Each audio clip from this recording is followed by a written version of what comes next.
সোমবার শিলিগুড়িতে সিপিআইএমের দার্জিলিং জেলা দলীয় কার্যালয় অনিল বিশ্বাস ভবনে ডিওয়াইএফআই এর সাংবাদিক বৈঠক অনুষ্ঠিত হলো। আর এই সাংবাদিক বৈঠকে উপস্থিত ছিলেন ডিওয়াইএফআই এর রাজ্য সম্পাদিকা মীনাক্ষী মুখোপাধ্যায়।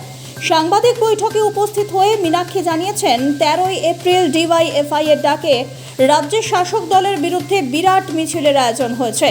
মিছিলে মূলত ডিওয়াইএফআই ছাত্র সংগঠন উত্তরকন্যা অভিযান চালাবে। এদিন বৈঠকে কেন্দ্রীয় সরকার এবং রাজ্য সরকারকে এক হাত নিয়েছেন ডিওয়াইএফআই এর রাজ্য সম্পাদিকা মীনাক্ষী মুখোপাধ্যায়। তিনি বলেন, রাজ্য এবং কেন্দ্র পাশাপাশি বন্ধুত্ব স্থাপন করছে।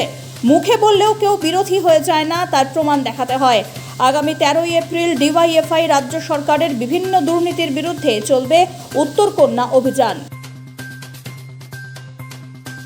8,800টা স্কুল মার্চ করে দেবার জন্য প্রথম ধাপের লিস্ট তৈরি করে দিয়েছে।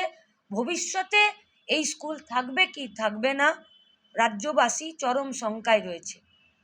মিড ডে মিলের টাকায় কাটেলমেন্ট, শিক্ষা ক্ষেত্রে চরম দুর্নীতি, রাজ্যের প্রাক্তন শিক্ষামন্ত্রী জেলে, বর্তমান শিক্ষামন্ত্রী চাকরিকে দলবাজিতে পরিণত করার জন্য ওপেনলি অনলাইনে ভিডিওতে ওপেন সভাতে কথা বলছেন। রাজ্যের এমএলএ মানিক ভট্টাচার্য সস্ত্রীক জেলে।